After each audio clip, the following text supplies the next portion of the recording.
Welcome to Season 3 of The Lifestyle Chase, and I'm your host, Chris Little. This podcast features high performers who have found a way to live their best life while balancing their health, wellness, friends, and family. To help this podcast grow, please share it on social media, rate 5 stars, tell your friends, and check out the past 140 episodes and counting. You can follow me on Instagram at Christian Little and at The Lifestyle Chase. Thanks for listening. Let's get started. So I started a partnership with True Local recently. And you might be wondering, what does that mean? Well, let's talk about it. I am a big fan of supporting local. Being a farm kid, I really value seeking out local farms that I can support, and True Local allows me to do that. It's also Canadian owned and expanding into the US. If you order from True Local at truelocal.ca or truelocalusa.com and use the code TrueLifestyleChase, you can redeem it for 3 pounds of grass-fed lean ground beef in your first 2 orders, or 1 pound of grass-fed lean ground beef in your first 2 orders of a small box. Or alternatively, if you like bacon, you can use the promo code APLittleBacon and you can get 1 pound of delicious bacon added to all of your regular orders, in addition to 4 boneless, skinless chicken breasts in your first 3 orders of a regular size box. In a small box, you can still get 1 pound of bacon added to your first 3 orders. And remember, at the end of the day, eat protein. Thank you and enjoy listening to or watching The Lifestyle Chase. All right, so welcome to The Lifestyle Chase. This is episode 164. And I have a long-awaited guest with me today. His name is Erik Turner. He is an NLL lacrosse player, but with that being said, I kind of want him to introduce himself with his own words. So how would you introduce yourself? Like if you were going to do your write-up for a podcast and you were like, okay, this is how I want people to hype me up, this is how I want people to describe me, what would that sound like? Well, the number one space where I introduce myself right now is in the coaching realm to a bunch of young kids. So it usually starts out with, hi, I'm Erik. I've been playing lacrosse for 18 years. I play professionally for the Colorado Mammoth. I played my collegiate lacrosse at Cornell University, and just really excited to be here. That's awesome. And like when I was doing a little bit of my research before the episode, like what really stands out about you is your work with kids, kind of just being someone that's able to kind of play that role. Not all athletes are able to be like good coaches. Not all people are able to kind of like fill that role. And it's not to say that not all athletes would have that potential. It's just it takes a certain amount of like character to hone that skill and to be able to be the person that kids need. With all the turbulence, just like the different shifts that have had to happen in like professional sports and in fitness in general, what are 3 things that have kind of stood out to you just in the last year? And it could honestly be anything, just like pulling out from a cloud. But like, what are the 3 things that you've reflected on the most? I think what this last year has really shown me, and part of it has been through some of the athletes that I work with, is like when you really, really care about something, you find ways to like make it happen or do it. So we've obviously had to be very flexible and adjust throughout this last year in the way that things happen. We haven't been able to be on the floor or practicing in person in some situations, or even training in person. But we found ways to keep people connected to the game and to each other through creative ways, such as like Google Meets or even just posting on social media and challenging people through that. Like I think there's so many cool avenues that I've been able to explore this last year that have allowed me not only personally to stay connected to the game and the people that I like being around through the sport that I get to play, but also to keep some kids that I work with engaged and keep people kind of feeling connected to things, even though we're slightly disconnected right now. Yeah, well, I mean, when you talk about being engaged in a sport or a physical activity, when you bring that back to yourself, like, what is the deeper meaning of that for you? Like, when you reflect on your younger self, if you were in the shoes of the young athletes that you're working with today, like, how does it change your life being engaged in sport in some way versus not being engaged in sport? Well, I think one of the things that I'm definitely most grateful for is being an athlete, and obviously because playing sports is a ton of fun. That's a huge part of it. But when I look at this last year and a lot of the experiences that I've had, the time that I've spent in athletics have taught me a lot of things that have enabled me to handle different situations and different challenges and have great experiences. So being an athlete is like a huge part of my identity, and I never want to shy away from that because it is such an important part of like who I am and how I operate. And like I said, the connection to sport has really put me in the position to do a lot of the things that I've been able to do, and also establish a lot of the values that I have. And that makes complete sense. Something that stands out to about you to me. I'll kind of give the audience a bit of backstory here. So, like, you and I have been connected on Instagram for quite some time, but so often there's like moments of just kind of just showing max amounts of effort. Like, I see that in you, where I'm like, holy crap! Like, it doesn't matter what context. Like, he is a person that's expressing huge amounts of effort, and like, you're a very relatable person for me because it's just like you get something on your mind and you do whatever it takes to make it happen. And like, it's not about being like, it's not necessarily about having an ego. It's more so about kind of doing whatever it takes to prove yourself and to earn your chances and earn your shot. And so what makes that exciting is like, when I was doing my research for this episode, I was listening to Second Floor podcast, which I've given shouts out to a few times on the show here. So if people want to kind of dive back down the rabbit hole, they can listen to Second Floor and listen to your episode there because it's really special.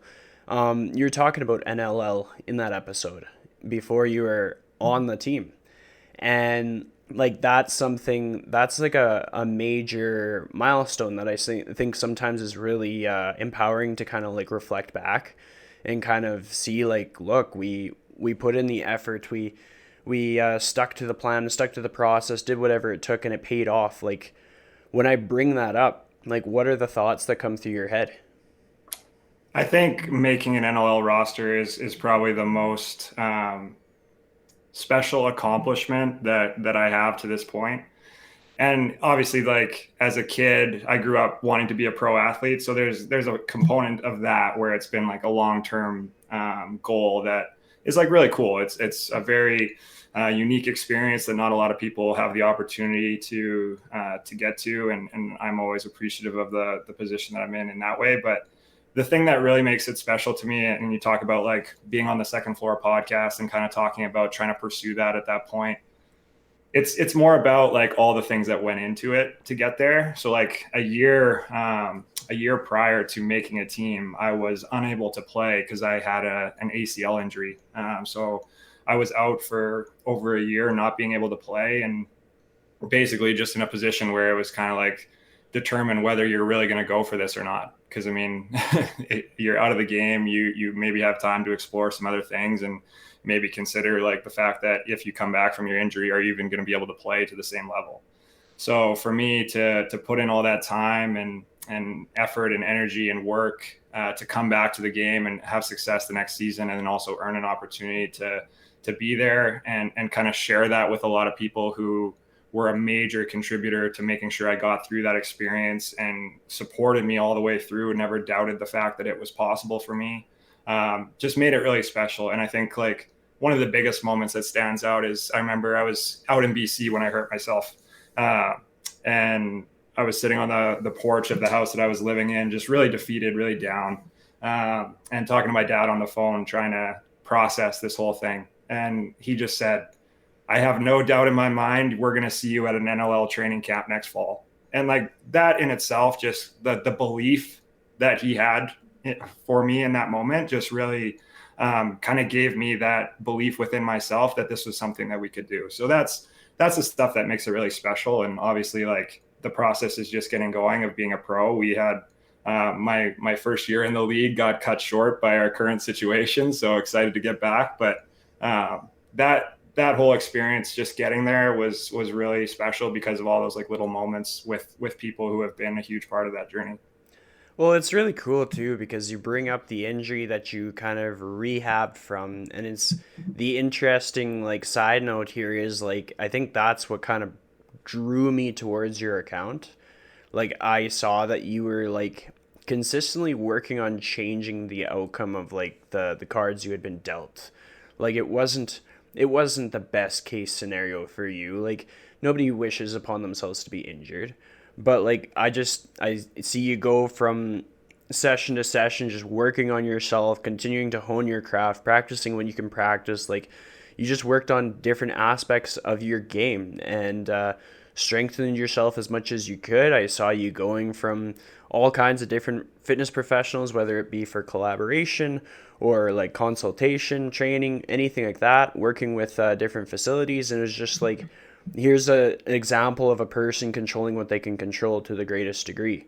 Like understanding that, like, yeah, like life isn't always going to be, everything isn't going to work out perfectly, but it doesn't mean that you have to just take it seated. Like you can absolutely put your best foot forward and put in effort and find solutions. And something that you kind of highlighted was just like the feeling of having someone tell you something with absolute confidence, like reaffirming to you your goals, like how powerful that can be. Like I know for myself, I'm a pretty sappy character. I have like birthday cards from my parents like up on my wall because I'm like they said something that stood out to me. Like my parents said they believe in me, and it's like for some people that could be like an older sibling or a mentor or a boss. Like everybody's dynamics is going to be different, but it's so important to have people that are like that in your life. To kind of narrow it down here, kind of get us back on a topic.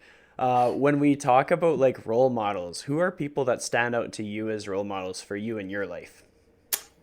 I've been really fortunate. Like my high school experience, I went to three different high schools, all because I was pursuing collegiate lacrosse, and those opportunities were going to help get me there. So I've had like really great coaches along my career, and those guys will stand out. So there's some local guys like Paul Rye, John Lintz, Jimmy Quinlan, Jamie Bowen, a bunch of guys that really have invested their time into giving back to our lacrosse community, and really kind of went out of their way to help me after I identified to them that like this is something that I wanted to do. My parents are always going to be a huge part of that. Like they've been with me obviously through everything. So we're very, very close, and I pull a lot from how they operate into what I try to bring to what I do on a daily basis. I have a younger brother. He's probably one of the most significant people that I look to in terms of like how I want to operate and be. He does things really, really well, and he's very good at connecting with people, and is a high level athlete too. So brings a lot of focus and commitment to his craft. I'm very fortunate that I am surrounded by so many great people. And like you said, it's gone all the way through just like fitness professionals that I've been fortunate enough to work with through training and rehabbing and things like that. And people I've connected to on social media like yourself. So I'm definitely not in a position where there's any shortage of great people to look to for an example. Well, that's really cool. And like something that you brought up that got my attention was talking about like kind of like telling people what you want, like in a way, like it can be super hippy dippy and we can just be like manifesting your greatest desires or like whatever. But it's like essentially you had a goal on your mind and it's been on your mind for like a few years before you achieved it. And a lot of people like that's the missing ingredient is like if you want to be somewhere, you have to vocalize it. If you vocalize it to the people in your life, like these support system, these mentors, like you talked about, to like how when you communicated with your coaches, like you kind of said where you want to be and they helped you get there. That's a missing ingredient for a lot of people. Like even in like a corporate setting, a lot of people don't think to have the conversation with their boss as to what development they're looking for or like what kind of skill they want to learn or where what the missing ingredient is. Like they wait too long, and then from like a physical standpoint, it's like if you haven't expressed like what is your why for being in the gym to whoever you're involved with, whether that be your trainer or like your boss or your training buddy, like if you don't say, hey, like it means something to me to run this marathon, or it means something to me to PR this lift over that lift, like if you don't communicate that, you can kind of set yourself up for some big disappointment. Like if somebody doesn't say like their bench press means more to them than their deadlift, then the program isn't going to be built for them to PR their bench press.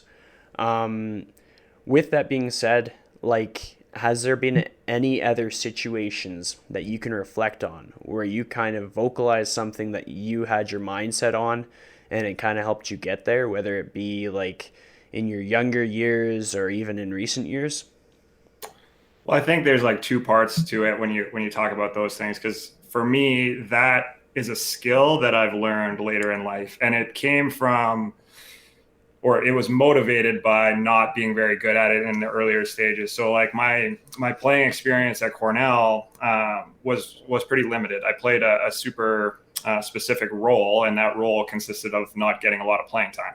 It was like be a great teammate kind of thing, and play hard in practice and stuff like that. But uh, up until that point, I knew what I wanted to do, but I don't know if I connected fully with why I wanted to do it and how important it was to me. So I think there's like two parts to that. The skill set that you're talking about is, number one, identifying, yeah, what is it that you want? And then number two, like, why is it important? And then why doesn't have to be like crazy in depth. Sometimes it's just like, hey, I want to bench press more. Like, that's okay. You're allowed to just want to bench press more, but you have to be pretty clear on what it is that you want to do and why it is that you want to do it, so that you can communicate it to other people. Because I think sometimes we make this dangerous assumption that people are as invested in our goals as we are. And that's, there's people that will be, but you act like you said, you have to vocalize it to them for them to understand it, for them to get invested. So like those are the kind of stages I think you have to go through to use this. And like I said, it's something that I've gotten a lot better at now. I take a lot more initiative in my process. I call my pro coaches to ask them, like, how can I be better? I talk to teammates about how can I be better. I source out opportunities to develop. I don't wait for people to bring them to me. And I think like the more direct examples of kind of putting my mind to something and doing it outside of the NLL would be just in my role. Because as a lacrosse player, like our salaries are not comparable to other pro sports. We all work other jobs to kind of actually make a living, and the money that we make from playing is kind of a bonus supplement. But I've kind of created an opportunity for myself to do lacrosse full time, just by kind of having this vision of this is how I want to do it, and then sourcing out and asking and finding ways to make it happen, and using the experience of people like yourself who are in the fitness industry, who train and coach people, to kind of build a model in our city that allows me to coach full time as a lacrosse coach. Well, I mean, that's definitely like a defining point of lacrosse. Like when I was looking at the NLL website, I think it says right on there like that salaries are capped at something like 30,000 a year. Like, does that sound about right? Or Yeah, it's around that. Like there's some guys, the top end guys, like our salary system, I believe, and I'm like very new to the league, so this could be completely incorrect, but it's like tiered based on experience. So after you reach a certain amount of experience in the league, you're eligible for higher pay bumps, basically. But as a new guy, you have like a range of salary that they can pay you. But it's not anything crazy like you'd hear in some of these other pro leagues. yeah, I mean, I'd imagine is probably similar to a CFL's player's experience. Like you see so many professional athletes and they're just they're leading very normal lives just like anybody else. It's not like they're coming in fancy cars or um, any different than anybody else in the gym. Like that's the cool thing about being in the fitness industry, is getting to see like people that are like top performers athletically, and then you just get to see them do their regular day-to-day thing. Like they're working their butt off in the gym, but like then they might be a carpenter, or they might be a teacher, or they might be like working just with kids and stuff, just similar to how like a regular trainer could be. With that being said, when you're kind of planning out, scaling out, like whatever it is that's on your mind that you're wanting to build out, like you talk about being able to do lacrosse year round, like how do you strategize that for yourself, or what's kind of like your north star for like how you plan your next step or how you vision yourself? Like I know my process, but I'm just kind of curious what your process is. Well, a lot of times it just operates off of like season start dates, right? So for us in the NLL, like last year, I was working throughout the week, and then we would travel on weekends. So I mean, you have to be in a position where your employer is open to like allowing you to travel on a Friday or things like that. So I've sourced out opportunities that kind of give me that flexibility, and a lot of it has just been connected to the sporting world because people understand, right? Like as a pro athlete, it's good for a lot of places to have somebody like that affiliated with your program. So I have that going for me.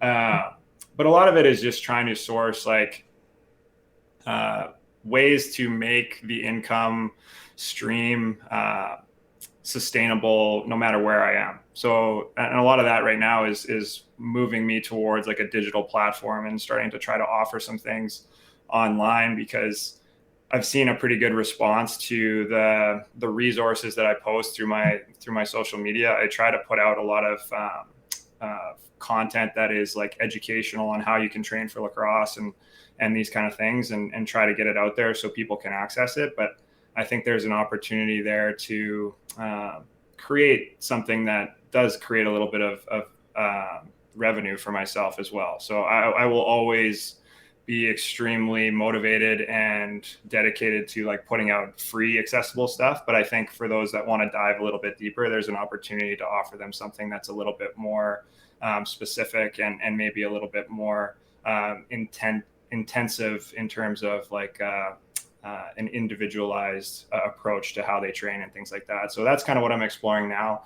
To be honest, like to this point, it's kind of been the focus is on playing, the focus is on the primary goal, and the rest of it will kind of sort itself out. I've been in positions where there really hasn't been a lot of money in my accounts, and all of it that I am taking in would go directly to training and treatments and the things that I needed to perform. So I don't know if I've actually mastered it yet, but I'm starting to get a handle on it.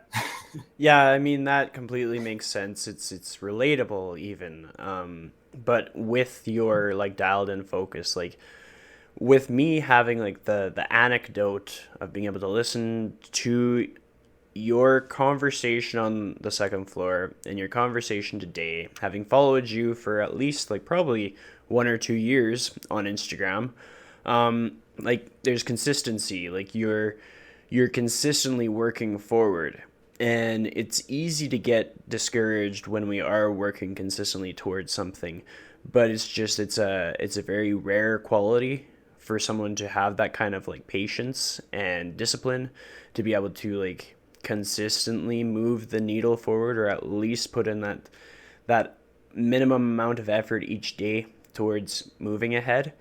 And I think like if people are feeling discouraged, or if they're feeling like they're not getting enough outcomes or something, just that reminder that like, hey, it doesn't have to be perfect. You don't have to be rich or wealthy. Like you'll probably get to where you want to be. Just like you talked about, just hearing it from your dad, like just getting that reassurance there. Like everybody that is like dead set on a goal, like if they truly are like that, it matters so much to them that like nothing's really going to stop them from trying every day. Like everybody with that kind of a mindset is probably going to deliver on it. Like we think about Amazon, and like Amazon started off in like a garage or something. I remember making an order on Amazon like maybe 15 years ago, and like all you could get was like books and maybe like some accessories. And like now we can get toilet paper. I think in the US you can get like vehicles and sheds. Like Yeah, I sky's don't the know limit. anything you can't get on Amazon, to be honest. And They it's even have like, lacrosse stuff on there, which is super rare.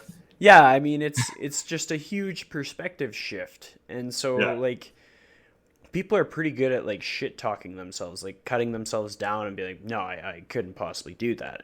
If they just stopped doing that, that would in and of itself be one of the best investments that they could make, and then just build out from there. I want to talk about your academic experience. Like, there's a lot of athletes out there, but you're a smart athlete from my perspective. So, like, It's all relative, I guess. well, I mean, like, what was your schooling experience? You went to Cornell, right? Yeah, correct. So I went, basically I identified in about like ninth grade that lacrosse was something that I seriously wanted to pursue.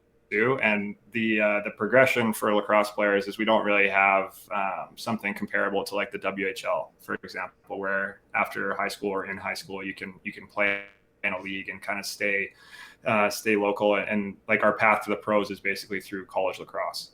So that kind of kickstarted that pathway of, okay, what steps do I need to take to get to college lacrosse, and then obviously from there try to progress to being a pro.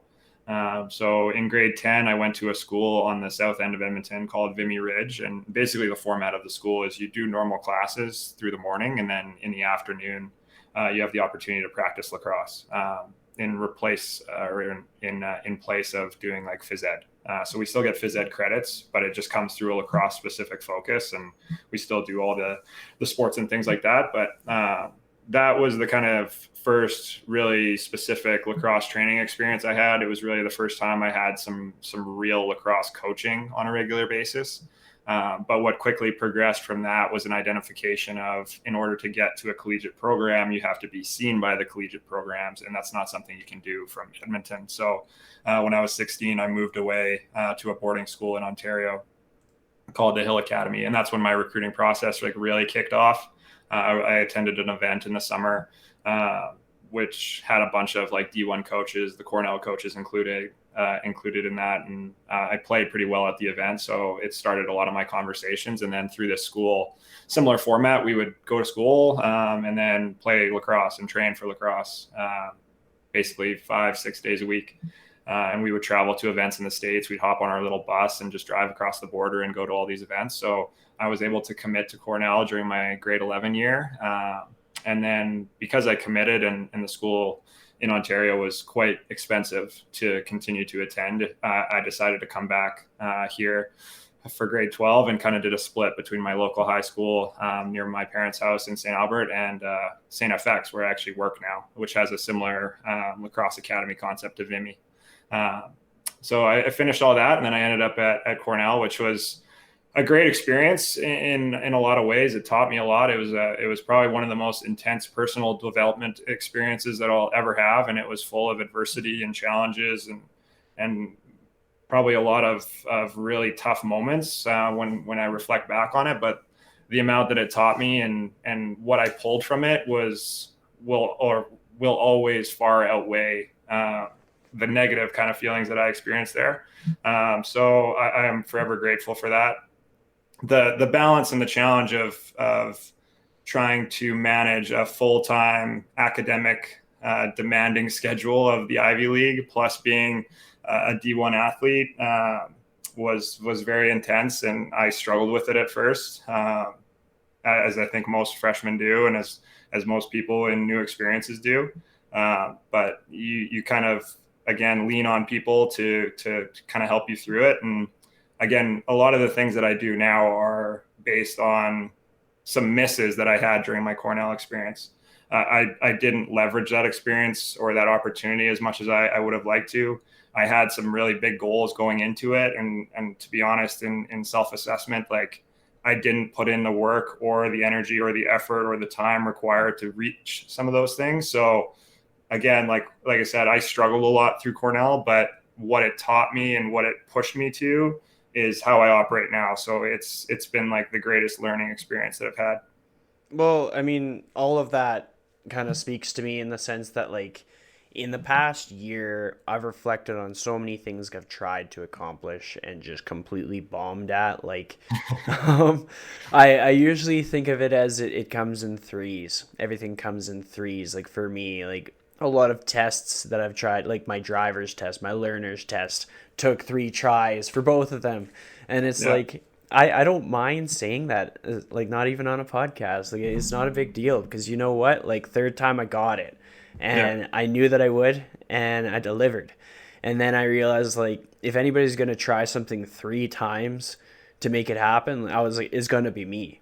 And I Right. feel like that's something that, like, that's a quality that you had to exhibit. And it's something that you practiced in that experience. Like, it's an experience that, like, built your character and got you prepared to, like, no matter how many different attempts at something you had to do, you were going to be the person that did it as many times as it took.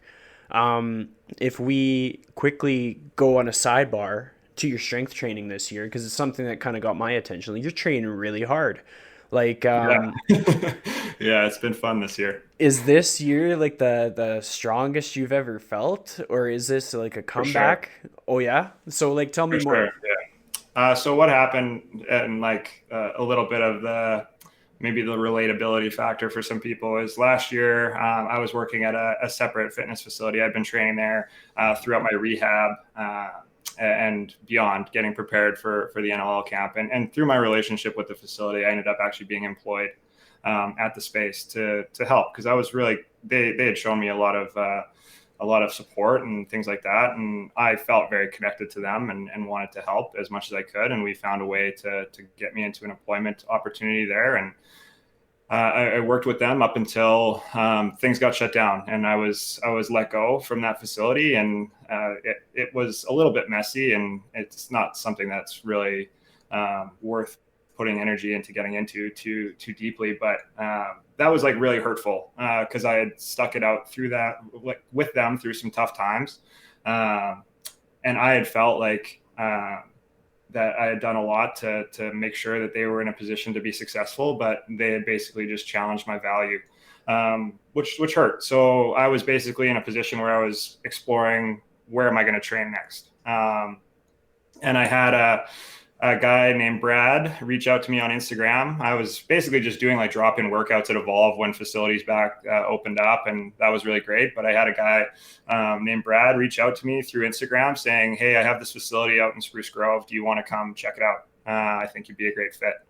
And I went to watch one of the workouts on a Saturday morning. I woke up early to go check out what they were doing, and walked into this like really nice little gritty space, like packed to the walls, basically into the ceiling with equipment, like everything. Just like when you walk into IKEA, like they find a way to pack like absurd amounts of things into this small space, but that's how they make it work. And there's a couple pro football players that train there. They were going through their workouts, and I was sold right away. I mean, it was kind of what I was looking for. The thing that I've missed the most post Cornell, and even as a pro now, is like we don't get opportunities to train with our teammates because we all live in different locations. I don't get that team training environment very often. So to get that was really valuable to me. And then I kind of dove headfirst in there, and the training approach is very strength based.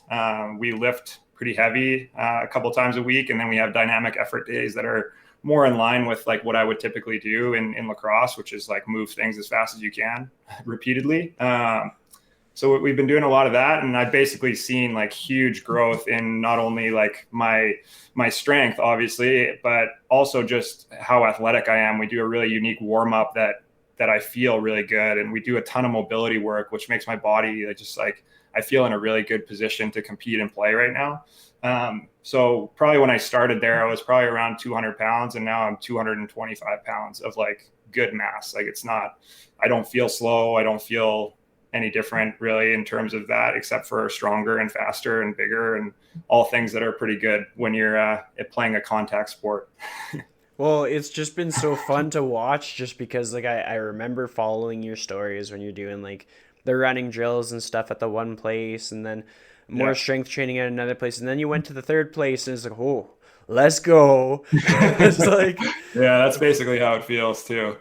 I mean, it's, you talk about like failing at things, and I think that's like the beauty of strength training. A lot of times is you either are going to hit numbers or you're not, or you're going to make exercises work or you're not. And like, it's not a bad thing when you don't, because it offers you an opportunity to work towards getting it the next time. And there's been tons of times where we've tried out like max numbers on certain lifts where I don't hit what we're trying to hit. And then we go back through our cycle. And then next time I come to it, the weight that I failed at is something that's easy to achieve now. And it's like the next number kind of thing. And if you do it the right way, that's what I love about training is it's totally within your control. It's about how you approach it. And and the wins that you feel are 100% on you. Nobody can help you, right? It's a solo sport in a lot of ways, right? You have people that are experienced that can help you program and train the right way, but ultimately when it comes down to performing whatever it is you're trying to perform, it's on you. So it's really empowering in that way, I find.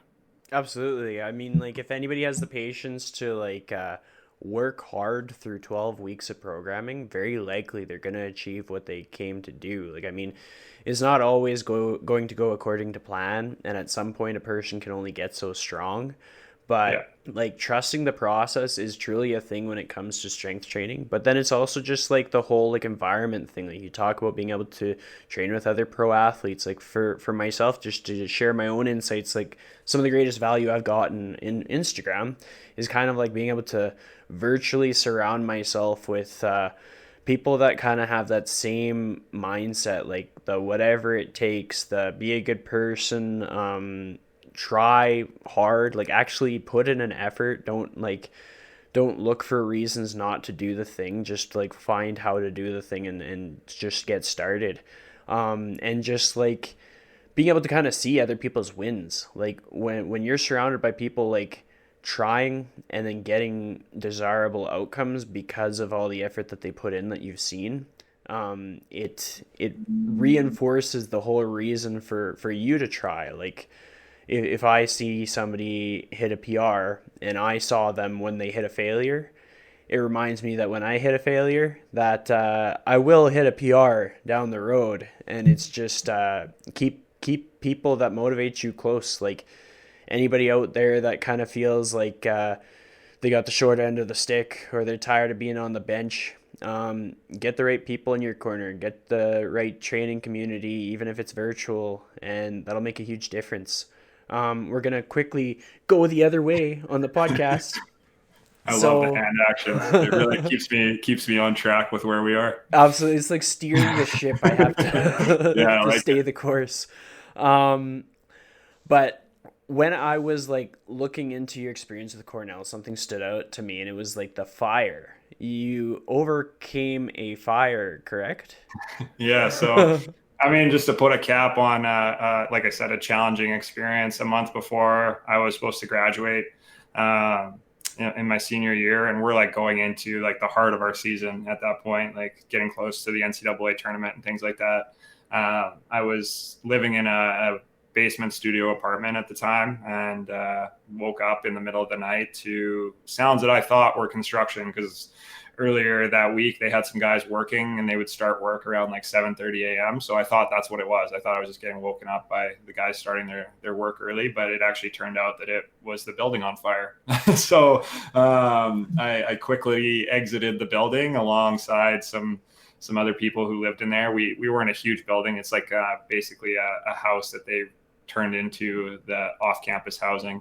But the fire for us had, like, the buildings were really close together, so the fire didn't set off the fire alarm. So we were just trying to make sure that everybody knew, like, we got to get out of here. So once we cleared the building, nobody was hurt, which was really great. There was like 3 buildings that were ultimately affected.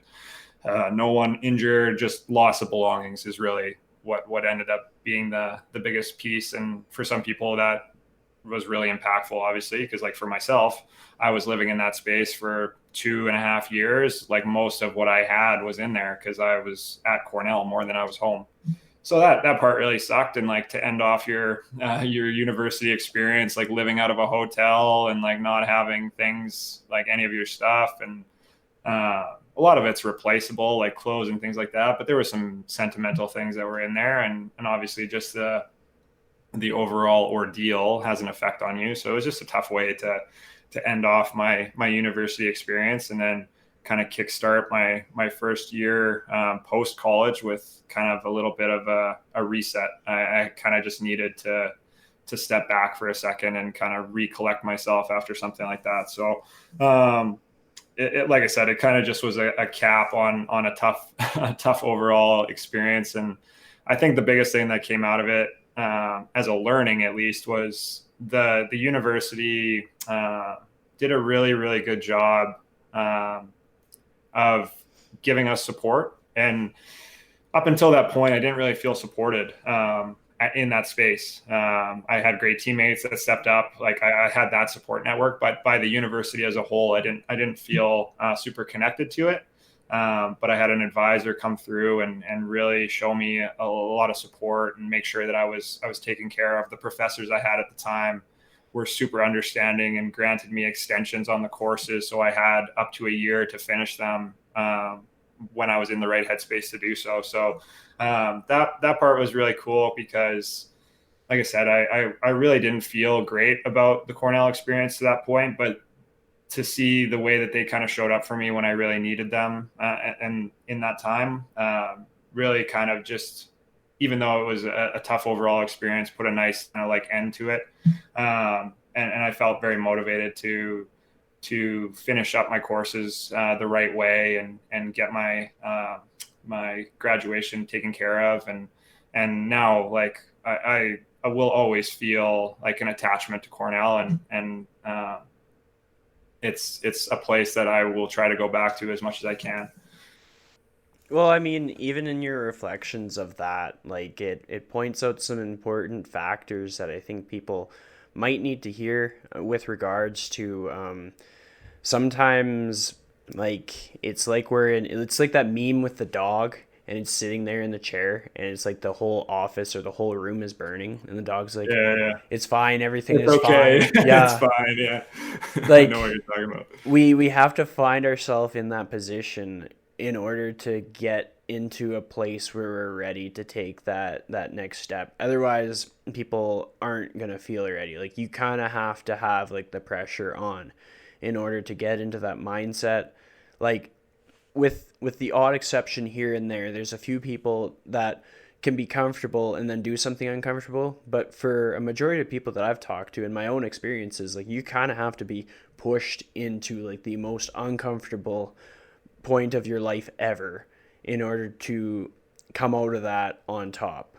Like So, it can be people that go to post secondary and they're working three jobs just to pay the bills because that's what they have to do, and they're getting 4 hours of sleep, barely getting their courses handed in, and that's how they like got their doctorate or something. Like it could be so many stories like that, but like in order to get to the desired outcome, you kind of have to be ready to get your butt kicked. Like you can't avoid it. And so like now having heard from other people and experienced different life things myself, it's like when bad things happen, like I don't wish it upon myself. I'm not like, let's sign up for some bad stuff.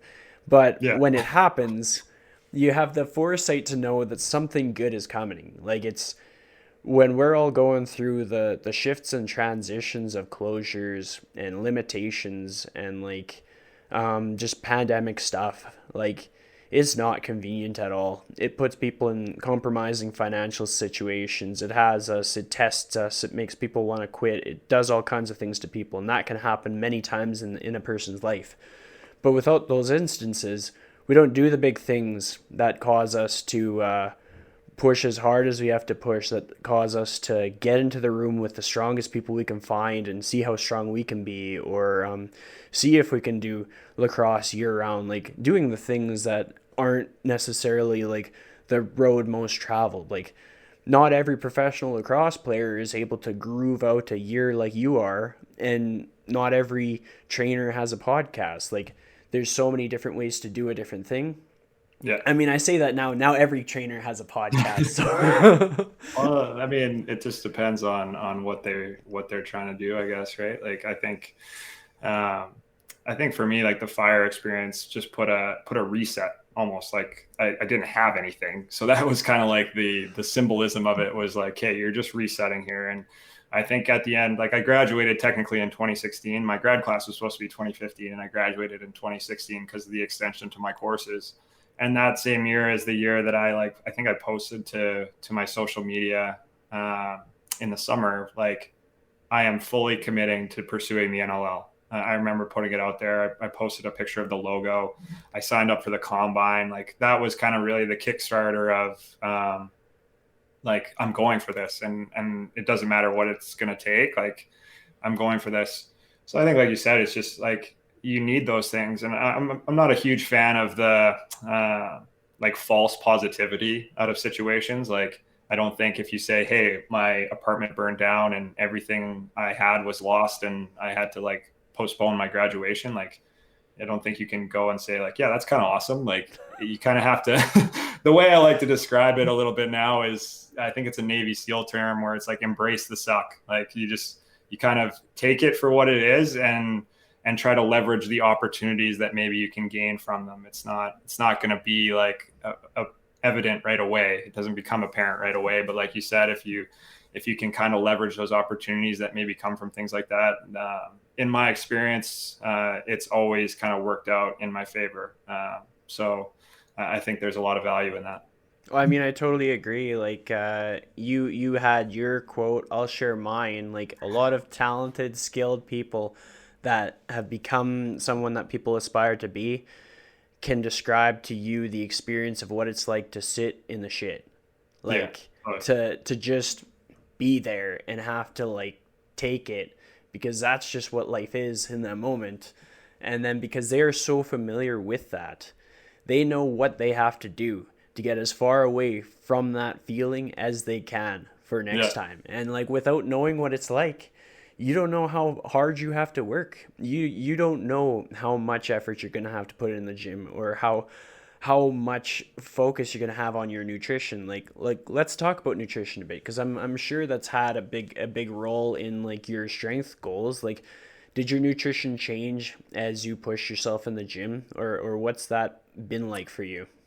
Yeah, so when I first really started to identify how important nutrition was, and I've always been a relatively clean eater, but when I really started to understand how important it was during Cornell and training with 43 guys on my team where we're all doing the same programming. And the biggest X factor was how guys ate when we went to the dining halls or other places and how they like treated their body outside of practice. And that's when I really started to like clue into the fact that this is, I mean, you can do all the great work in the world, but if you really want to like take another step, like you have to take those aspects seriously.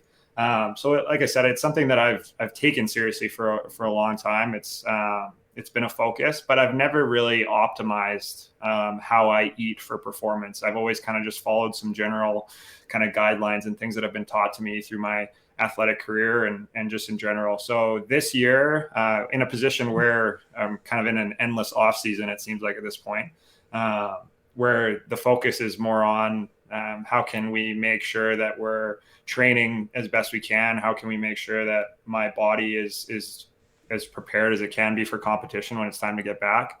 Nutrition has been a huge part of that. And I was really fortunate during the summer. I got to do a run fast class with Coach Powell. He was doing like a little sprint mechanics workshop and I signed on to do it because I was like, hey, if I can get faster, like that's not going to hurt me when I go to play.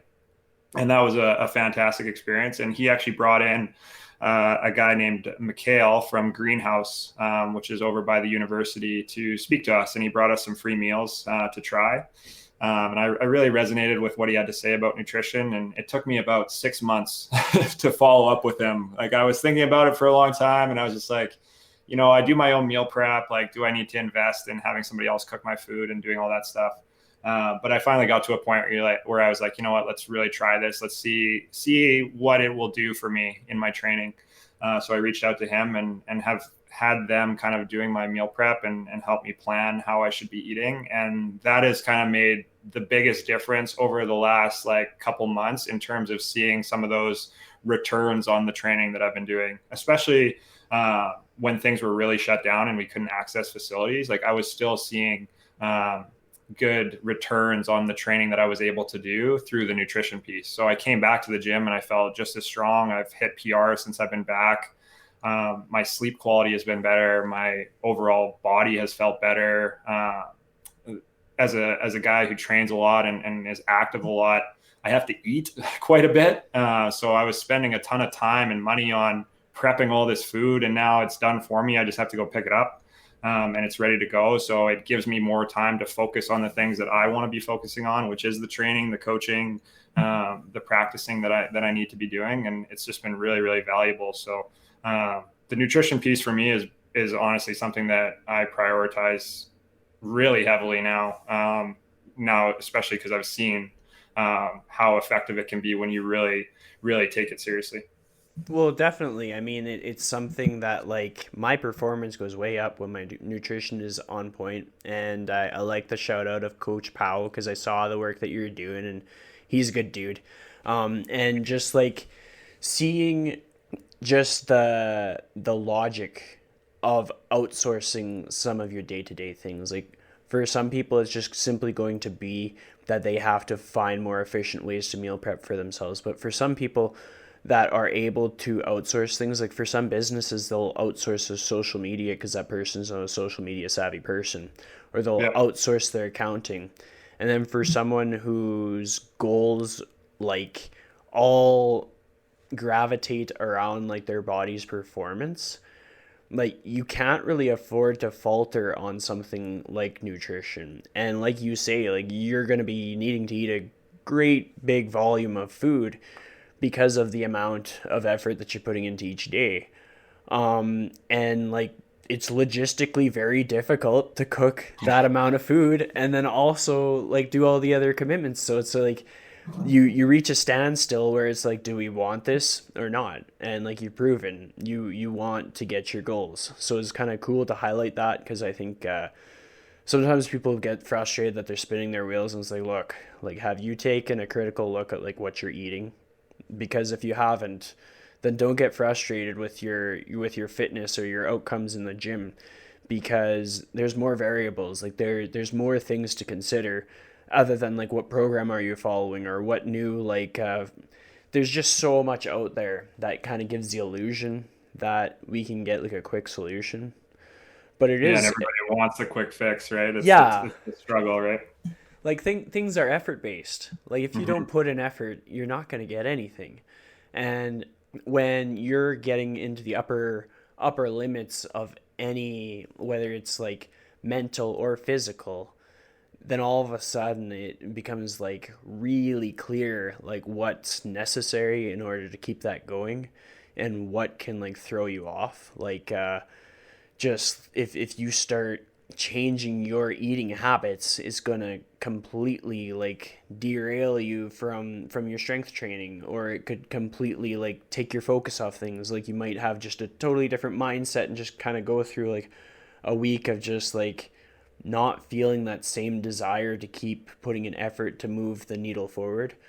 Yeah, and I think in my experience on the opposite end, I changed my training over this last year, and what I was finding is I felt really tired because I wasn't fueling the way that I needed to, and I didn't understand how to maybe eat at the level that I needed to in order to support the change in training, right? So it's again, like you said, it's there's so many variables that you have to kind of work through, and that's where like the outreach to someone like yourself who has the experience and the expertise to be able to kind of hone in on those things and ask the right questions around what's going on to help identify how you can get to those goals is so important. It's so important. Well, it's cool that you say that because, like, even in just the trainer community, we'll have chats with each other, and like, we're not even aware that we're not eating enough sometimes. Like, sometimes we just kind of get into like the zone, and we're just like Yeah. following our training program and putting in the work, and like, oh man, like I'm so tired. What must be wrong? Maybe I need to like X or Y. Like, it could be maybe it's having more coffee. Like everybody just wants to have more coffee, and sometimes it's just Yeah. like an extra serving of vegetables, just like something super like grassroots, wholesome, can't go wrong with it, can't get canceled for recommending vegetables. That'll make a big difference because it's just like it could be an increase of a couple hundred calories in your day, and that could make a difference. Or could just be something as simple as like really taking like a look at how much protein a person is consuming and seeing where they can increase that through like more dynamic sources of protein. Like everybody thinks protein and they go straight to like meat, but like you could totally increase your protein through so many different sources of food. Like one of my favorite things is to kind of like take a look at the nutrition facts on like different vegetables and stuff, and like even like mushrooms have protein. Like not a whole bunch, but it's still There's a some in there. source. Yeah. Yeah. And Yeah. so it's like to understand that like getting really satiating foods, like really broadening your approach towards nutrition can make a big difference. And it's like knowledge is power, and Like if you're a person that's tired of sitting on the bench, or you're tired of kind of like feeling like you're getting sold short, find the things that you have control of, and like dig deep in there, because like that's going to be the differentiation factor. Some people don't have that like determination to do what it takes to like figure out what that missing link is. And like if you are patient enough to like wait it out through, it's kind of like we talked about the PRs, waiting it through like the training program to go hit that PR again later. If you're patient enough to dive a bit deeper or outsource different things that you need, you could come out on top. Like I'm excited to kind of see how things unfold for you in the NLL, like when things open up again, just because like there's so much to your drive that kind of like, to me, it just alludes to the fact that like, hell yeah, like you're gonna be doing some pretty cool things that people should be watching out for. Like what's your mindset with that? Like where's your headspace? Like I can't imagine it's the easiest to be amidst like the closures of leagues, all that stuff, but like where's your head at right now with professional lacrosse? I'm ready to play. It's really the big one. We were supposed to have a modified season this spring, but obviously it's a very challenging time to try to run anything. So I really commend our league for putting effort forward to try and make something happen, but also fully understand that um, it couldn't work out. Like it's a decision that was kind of beyond their control. And I know I think it's silly for any of us to assume that they don't want us to play, because that's not the reality at all. Like they want us on the floor. I think the frustrating part as an athlete is obviously like you want to play. So there was a lot of conversation around even last year when they weren't sure what our season was going to look like what's the window of time that guys are going to need to be prepared to play again. And I'm like, what are you talking about? I'm ready to go. Like let's get going. Like just get us on the floor. And I think that's just kind of the approach that I've taken over the last year, is like if they called me tomorrow and said, hey, guess what, the season starts, we're ready to go, we're going to be on the floor, like I'll be able to go out there and perform at a high level. So that's how I feel right now. There's a lot of things that are still up in the air. Obviously, like we don't know when our pro season is going to start. They've told us it's going to be in the fall, but it could be earlier than it typically is. It could be modified until later. I don't really know what that looks like. There's potential for me to play in BC, where I typically play in the summers. That schedule was released recently, but I don't know again if that season will proceed forward. The reality for me is continuing to do the things that I'm doing to be prepared. And like I said, when they call, like I'm ready to go. Well, I mean, that's something that I'm pumped about. I'm like, yeah, he will be ready to go. I've been watching this dude on Instagram for years. Like, Yeah. he's that's cool, because like not everybody's built like that. Not everybody's going to be ready. And so when the time comes, you'll get to show what Yeah. character, like what happens when a person has that kind of a character.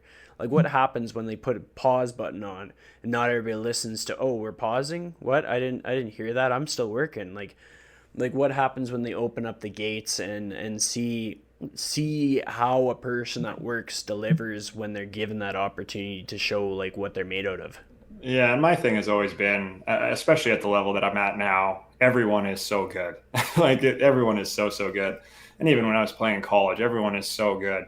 So you have to find like the little opportunities that you can start to close the gap or separate yourself. Like the margins are very small, right? So for me, I've gotten really excited over the last year, just understanding that there could be some guys, whether it's within their control or not, that aren't in a position to do what I'm doing right now. Some places are way heavier on their lockdowns. They only have access to like being able to work out in their house, and guys are going to try to do as best they can with what they have. But I'm in a really fortunate position where I can go access the gym, even if it is limited in terms of how I want to do it. I can go do it. I can go to my school that I work at and shoot the ball around, where a lot of guys don't have that opportunity. So for me, I'm looking at it right now as here's a point where I can start to bridge the gap. And as a newer guy in the league, when you're trying to really earn opportunities to play and be a guy that teams and coaches can count on in situations like these, opportunities are where you create that separation. It's not in the actual season, and by that time it's too late.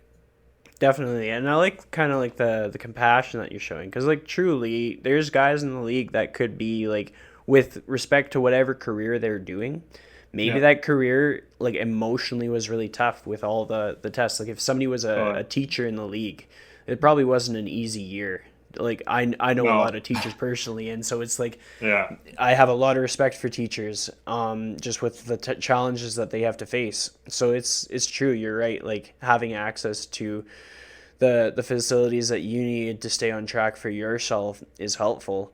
And it's just like the mindset to be able to capitalize on that and be able to be like, this is what I don't have, but this is what I do have. Like, changing the inner dialogue to be less about like, man, I wish I could play now, and instead be like, but I can do this, and I could get really, really good at it. And as long as I don't get worse, I got nothing to lose, kind of thing. Yeah, I mean, it's hard, right? I look at some guys, you can easily get caught up in the trap of seeing some of the stuff that's going on in the US where they're able to play and just be like, wow, I wish I could just move down there and play. But I think there's a ton of opportunity for myself to hone in on particular aspects of my game that have been highlighted to me that I need to work on, and that I determine as things that I want to improve on. And like you said, if you put the effort and the energy and the time into those things, when you come back on the floor, like that's what I'm most excited for, is to get back out there and have people like kind of go, what the heck happened over the last year? Like that's kind of the part that I'm excited for, because I know I have complete confidence in what I'm doing. I know how prepared I am. I know how it's going to benefit me when I get back on the floor, and that's the part that's exciting. So I can be patient for a little while longer, I think. Definitely. I like the whole like what the heck happened, because it's like people can look back. Well, they can look back at anybody's profile, but like from like player footage, when the day comes that you're going to be playing in the future versus when Mhm. you were playing before all this stuff, I'm sure that there are some differences that you could call out. There's differences that other people might notice, and that's an exciting reward of putting in so much effort. Yeah, totally. And I think, I mean, the biggest one is obviously like you highlighted earlier, just the physicality, and I have to give all the credit to Brad and his facility at Eats, and those guys that I get to train with, because they've really pushed me over the last year, and physically I'm in a really good position, and it's the most noticeable thing, right? Like I can walk into spaces now from people I haven't seen in a while, and it's noticeable right away that I'm a bigger dude. So I'm very grateful for that experience, and I'm just really looking forward to it. I know Brad says it all the time to me. He's like, I can't wait to see you play. Like it's gonna be really awesome, and to have that constantly in my ear is also really motivating. So I'm very appreciative to all those guys. Definitely. So, if you were to give one piece of advice to someone on how to live their life to the fullest in the most authentic way, what would that piece of advice be? The one that's helped me the most, and I've been really fortunate that I found something that I'm extremely passionate about, and I do it every day. But I think that's a huge one, is identify what your passions are, and find ways to immerse yourself within them. I feel at my best when I am fully immersed in this pursuit of the thing that I love doing, and it scopes multiple aspects. It scopes my training. It scopes playing. It scopes into coaching, and working with kids. And it's an avenue for things that I really value. But those things that you're passionate about and that you love to do, full immersion into them is the best way to feel fulfilled, I think. Love it. So, if we were to give the audience a challenge today and you were responsible for that challenge, what would it be? So, basically, I'm going to get you to be like, your challenge for the day is, and just lay it out on them. Like, it doesn't have to be anything too complicated or too fancy, just the first thing that pops into your head. I think so. I have a set of four things that I try to do on a daily basis, and usually I feel pretty good if I hit all these markers. So it's harden the body, sharpen the mind, open your heart, and be of service to others. And I stole it from a quote. I think I can't remember who it is, but it's based on a quote. And I think the one that I've noticed the most, we're all wearing masks all the time. We don't really get that, like, even if it's just a casual smile while you're walking by somebody, you don't really get the opportunity to do that. So my challenge would probably be just find a creative way to show someone some kind of service or support today, whether that be like opening the door for them or some kind of like signal, maybe not a smile because you have your mask on, but something of that nature. Just, I find it's really hard to like feel that kind of disconnect when you're around other people when we get the opportunity to do that. So find a creative way to maybe show somebody that you're there and that you acknowledge their existence. Definitely. Like, I mean, I can't emphasize that enough. Like, with how much of a difference that can make for somebody. Like, Yeah. seeing familiar faces now, like, makes people feel like they're at home because we haven't seen so many people in our lives for so Totally. long, and we've been like stuck staring at people through screens and like watching Facebook and getting all like upset about things and like rightfully upset about some things and not really any reason to be upset about other things. Like some people are getting Yeah. upset over like what color is the pants on like all those like silly Facebook memes. It's just like, Yeah, totally. but with all of that being said, I'd like to thank you so much for joining me on the show today. Oh, it's been great to be here. I'm very humbled and grateful to join the list of guests that have been on the show. There's some very very cool people that have been on this with you, and obviously I'm a big fan of yours. So thank you so much for having me. Well, thank you.